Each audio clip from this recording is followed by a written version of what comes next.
잘 오셨습니다. 감사합니다. 하나님께서 여러분 모두를 사랑하시고 축복하심을 믿으시기를 축원합니다.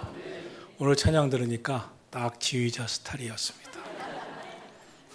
전형적인 우리 지휘자님 스타일이었습니다. 잘했습니다. 고맙습니다. 우리 서로 인사합시다. 주의 이름으로 사랑하고 축복합니다.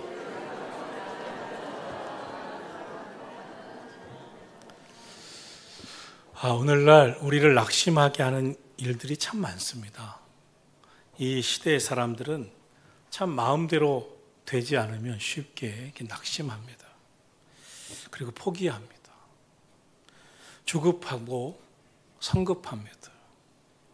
조급하니까 서두릅니다.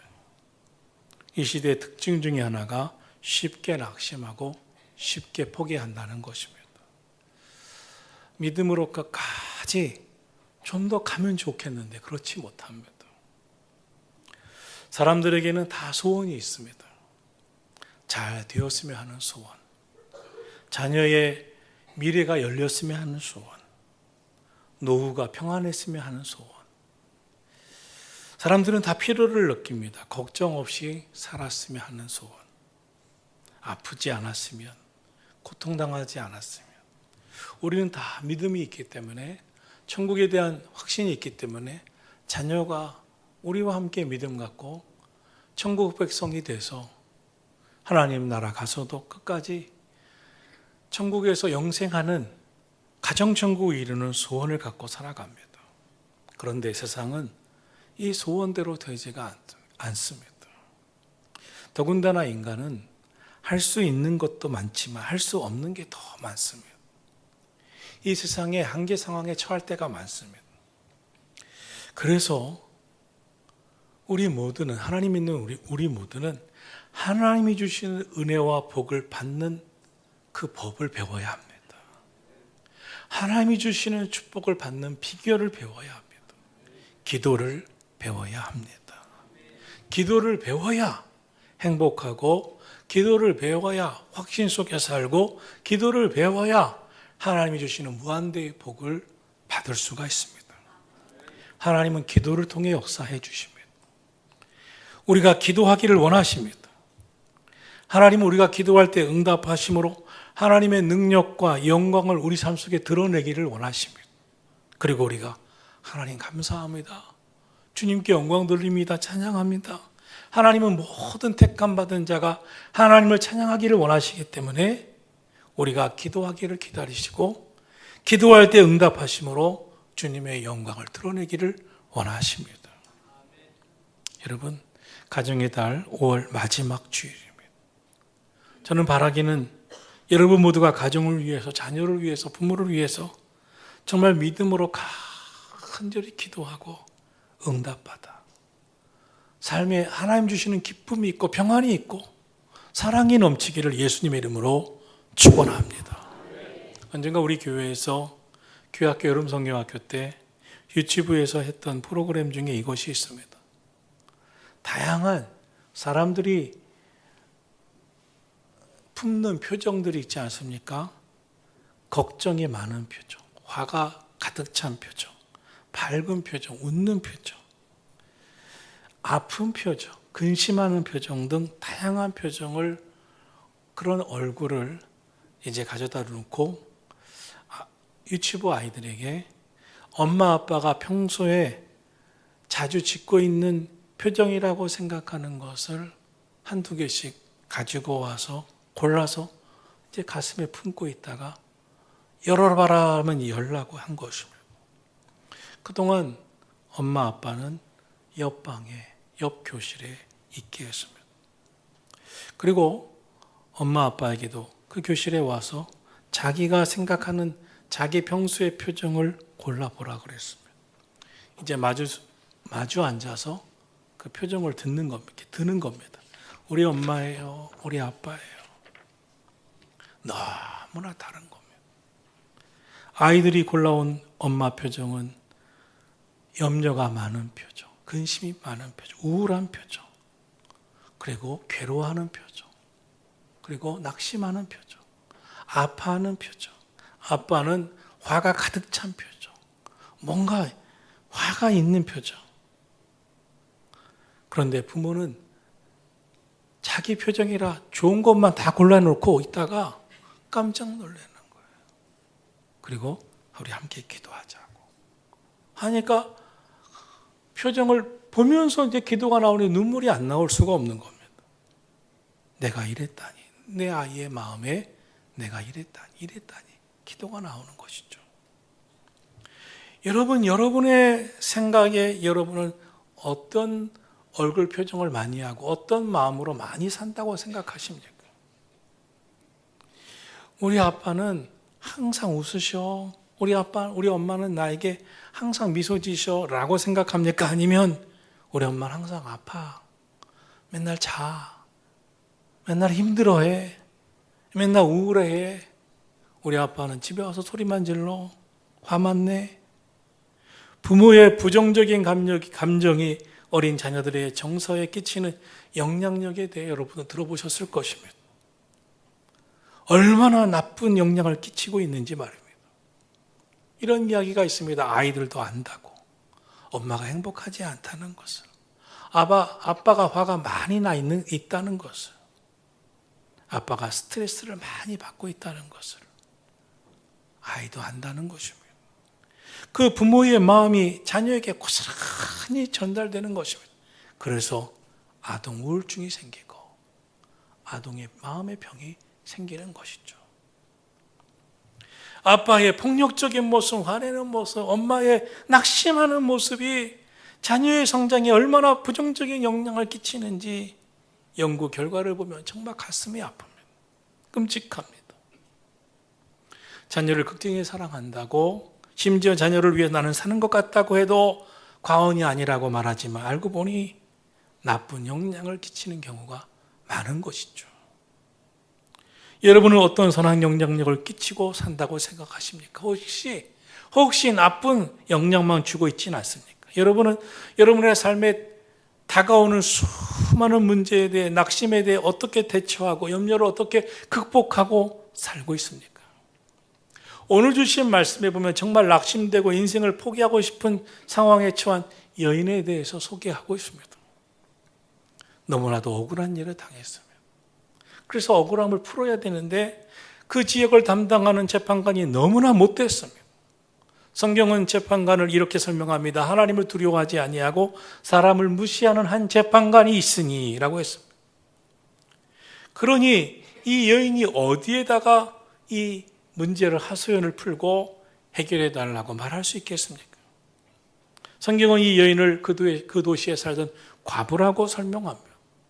성경 시대의 과부는 오늘날과 완전히 달랐습니다.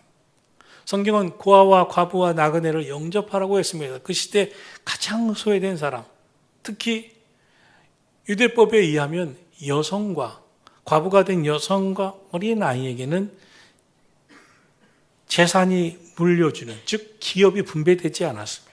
경제적인 능력을 받지 못했습니다. 먹고 살기가 너무나 힘들었습니다. 그래서 하나님은 그들을 더 사랑하고 영접해 주라고 한 것입니다.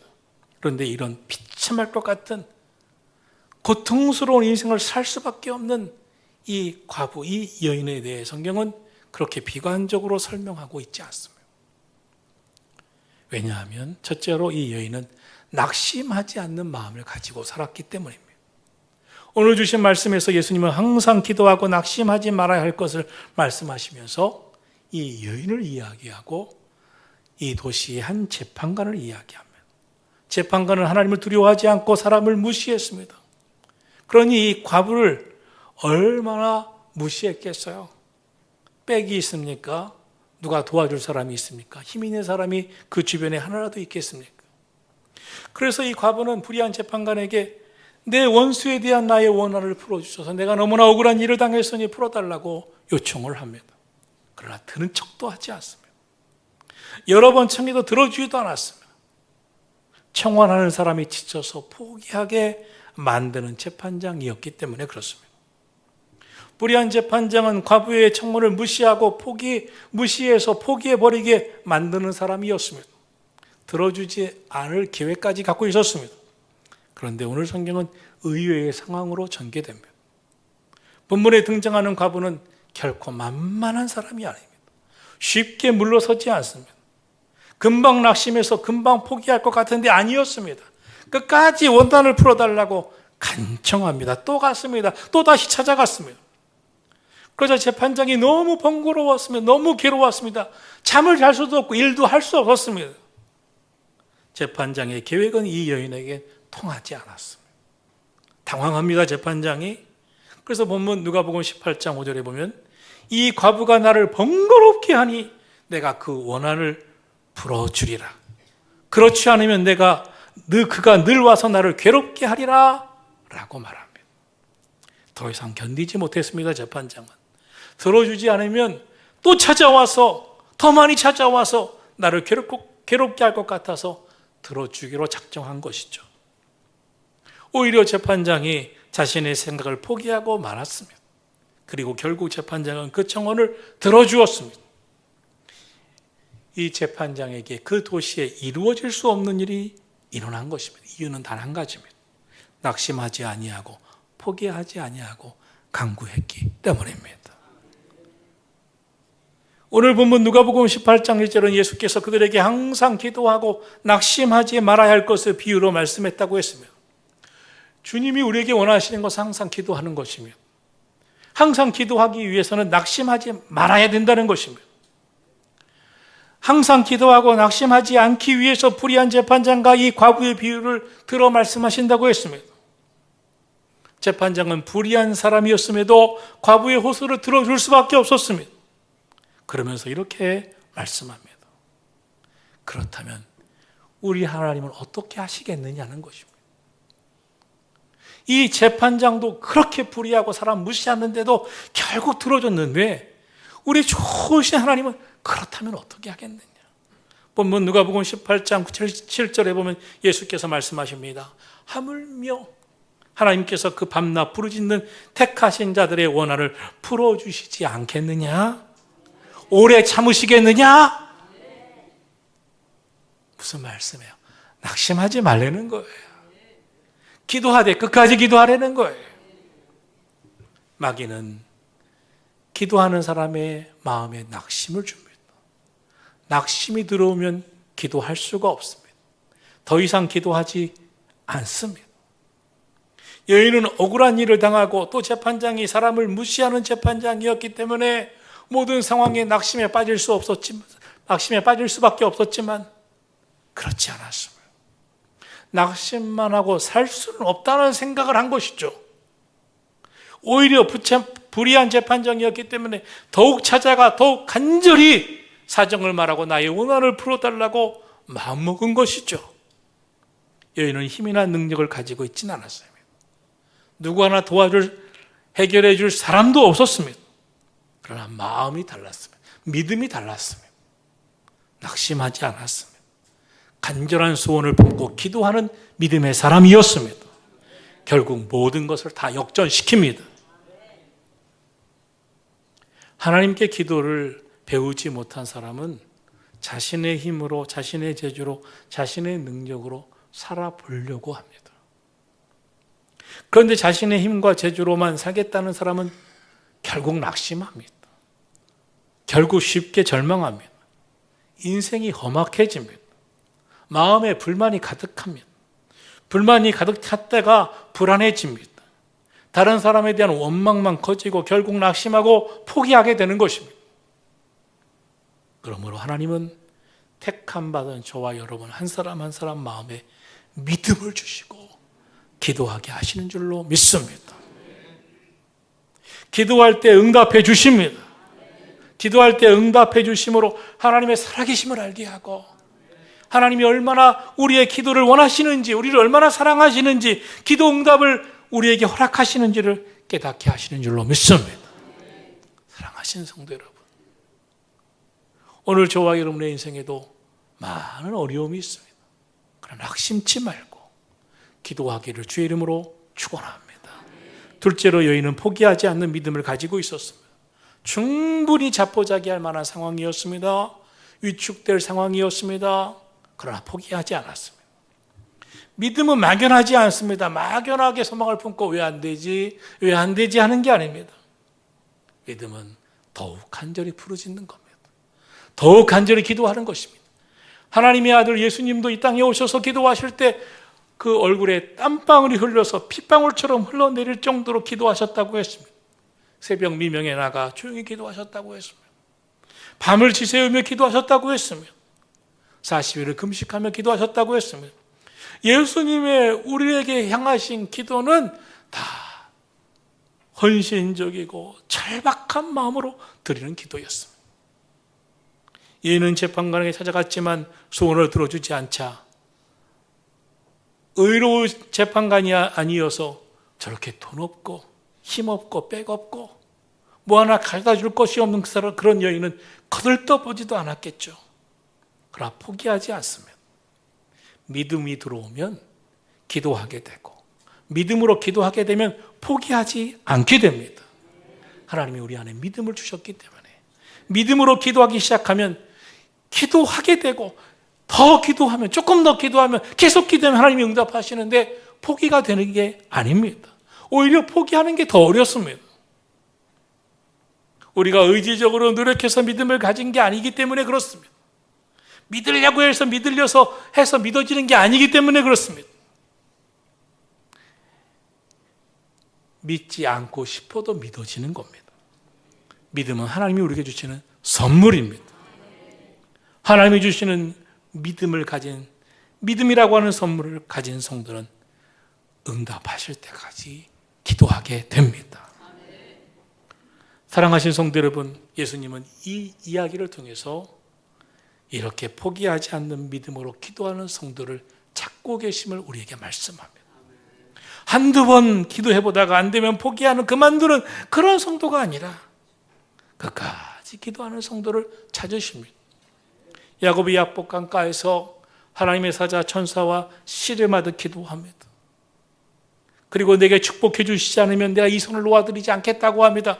천사가 환도표를 쳐서 손을 놓으라고 하게 하지만 야곱은 끈질기게 붙잡습니다. 포기하지 않습니다. 내게 축복해 주시지 않으면 이 손을 놓아드릴 수 없습니다. 결국 천사는 내 이름이 뭐냐? 이제부터는 야곱이라 하지 말고 이스라엘이라 하라. 기도 응답의 이름입니다. 사랑하신 성도 여러분, 저와 여러분에게도 하나님을 믿고 끝까지 포기하지 않는 믿음, 깨어 기도하는 기도가 있기를 예수님 이름으로 축원합니다. 시편 146편을 말씀합니다. 사람들을 의지하지 말고 도울림이 없는 인생 의지하지 말라. 하나님을 자기의 도움으로 삼고 여호와 하나님께 소망을 두는 자야말로 복이 있도다. 하나님을 믿으시기를 주님의 이름으로 축원합니다.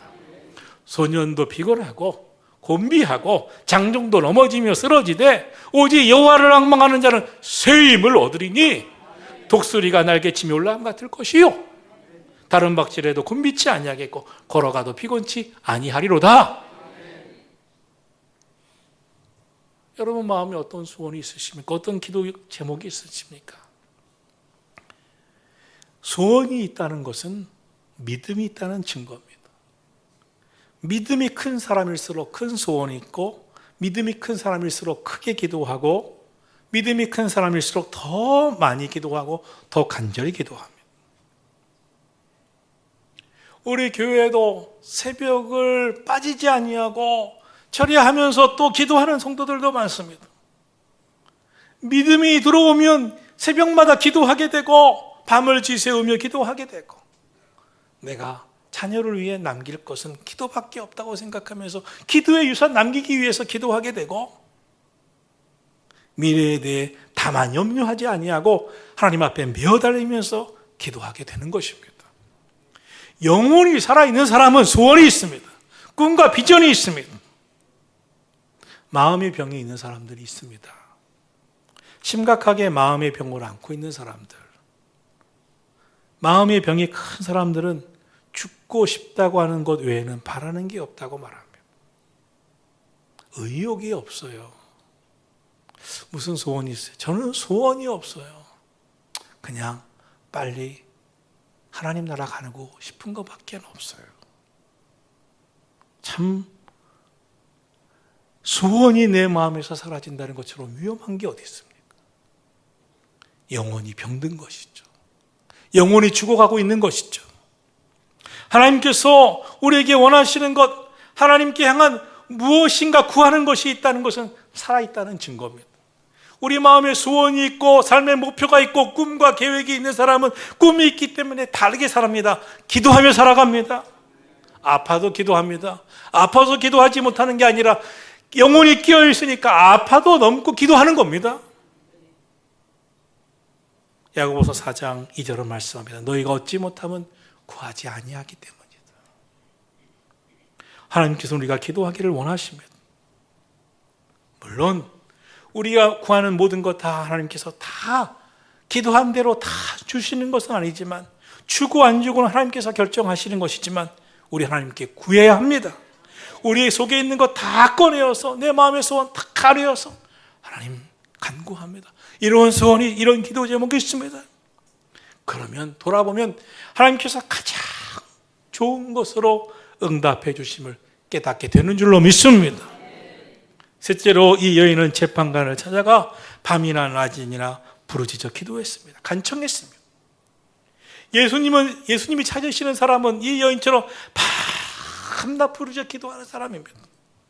본문 6절은 말씀합니다. 주께서 또 이르시되 불의한 재판장이 말한 것을 들으라 하물며 하나님께서 그 밤낮 부르짖는 자들의 택하신 자들의 원한을 풀어주시지 않겠느냐? 그들에게 오래 참으시겠느냐? 내가 너에게 이르노니 속히 그 원한을 풀어주시리라. 하나님은 불의한 재판관하고는 다릅니다. 좋으신 하늘에 계신 하나님 아버지가 되십니다. 저는 연약합니다. 연약한 인생이 할 수 있는 가장 강력한 무기는 기도입니다. 우리는 다 연약합니다. 우리가 할 수 있는 가장 강력한 무기는 기도입니다. 기도하기를 주의 이름으로 축원합니다. 미국의 아주 유명한 세들백 교회 릭 워렌 목사님의 이야기입니다. 이분은 아주 어려서부터 뇌기능 부전증이라고 하는 병을 갖고 살았습니다. 뇌의 심각한 상황을 자주 일으켜 자주 현기증으로 앞이 캄캄하게 보이지도 아니하고, 또한 두통이 생겨서 깨질 듯 아파서 견디지 못하고, 때로는 심하면 졸도하고 쓰러져 버려서 시간이 한참 지나야 일어나는 분이었습니다. 그래서 매번 언제 내가 쓰러질지 모르니까, 언제 졸도할지 모르니까, 언제 앞이 캄캄하고 두통이 찾아올 줄 모르니까 예배를 올라갈 때, 집례하러 올라갈 때, 설교하러 올라갈 때마다 하나님 한 시간만 잘 넘기게 해주세요. 주님의 손으로 붙잡아 주셔서 무사히 설교를 하게 해주세요. 한 시간만 잘 넘기게 해주세요. 그렇게 기도하셨다고 합니다. 그리고 너무 불안하니까 교인들에게 예배 시간마다 하나님, 우리 목사님 예배 시간 내내, 설교하는 내내 지금 설교하러 올라갔는데 견디게 해주세요. 붙잡아 주세요. 이 병약하기 때문에 기도를 부탁하면서 좀 요 한 시간만 지켜주세요라고 기도를 부탁했다는 겁니다. 그런데 이후 그분이 말씀하면 나의 병약함이 내 인생을 하나님의 축복이 있게 했다는 겁니다. 다른 사람들도 말합니다. 가장 영향력 있는 목사님 중에 한 분이 된 이유 중에 하나가 그 부족한 건강 때문이었다. 그것 때문에 더 기도했고 하나님이 더 강하게 붙드시는 이유가 되었다는 것입니다. 우리 인생에서 부족함이 없는 인생이 어디 있어요? 한 번쯤 아파보지 않은 인생이 어디 있어요? 고통당하지 않는 인생이 어디 있어요? 하나님은 약한 사람을 약한 그대로 사용하시는 것입니다. 부족한 사람은 부족한 그대로 사용하시는 것입니다. 하나님의 은혜로 채우셔서, 하나님이 꼭 붙드셔서, 역사하셔서, 나는 약합니다, 나는 부족합니다 할 때 하나님께서 기도하는 자에게 능력을 주시고 그 능력을 머물게 하심으로 축복하심을 믿으시기를 축원합니다. 믿음은 하나님께서 우리에게 주시는 가장 큰 선물 중에 하나입니다.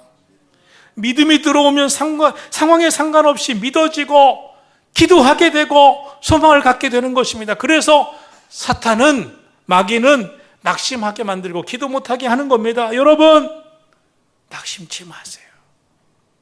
주님이 주시는 믿음으로 오늘도 깨어 기도하기를 주님 이름으로 축원합니다. 믿음이 들어오면 포기할 수가 없습니다. 포기하는 게 억울합니다. 기도하면 응답받는데 포기한다는 자체가 억울한 겁니다. 우리가 믿으려고 해서 믿어지는 게 아니라 믿고 싶지 않아도 믿어지는 마음이 들어서 믿어지는 것입니다. 다윗은 여호와를 기다렸더니라고 했습니다. 여호와를 기다렸더니 나의 부르짖음을 들으셨도다. 믿음의 사람은 기다리고 응답하실 때까지 부르짖고 기도하게 되는 것입니다. 왜입니까? 믿음이 들어왔기 때문입니다. 본문 8절에서 예수님은 그러나 인자가 올 때 세상에서 믿음을 보겠느냐라고 말씀하십니다. 세번역 성경은 이런 믿음을 보겠느냐라고 했습니다. 우리 성도들이 예수님은 이런 믿음, 낙심치 않는 믿음, 포기하지 않는 믿음, 끝까지 기도하는 믿음, 이 믿음을 보고 싶어 하십니다. 여러분에게 낙심하지 않는 마음을 보고 싶어 하십니다. 포기하지 않는 믿음을 보고 싶어 하십니다. 끝까지 기도하는, 응답받기를 받을 때까지 기도하는 모습을 보고 싶어 하십니다. 그러나 점점 이 땅에서 이런 믿음을 가진 성도들을 찾기 힘들다는 게 주님의 아픔입니다. 선한 목자교회 성도 여러분, 믿음의 사람, 이런 믿음의 사람, 이런 기도의 사람들이 되시기를 예수님의 이름으로 축원합니다. 항상 기도하고 낙심하지 말고 포기하지 아니하고 끝까지 기도하고 응답받기까지 기도하는 저와 여러분이 되기를 예수님의 이름으로 축원합니다. 기도하겠습니다.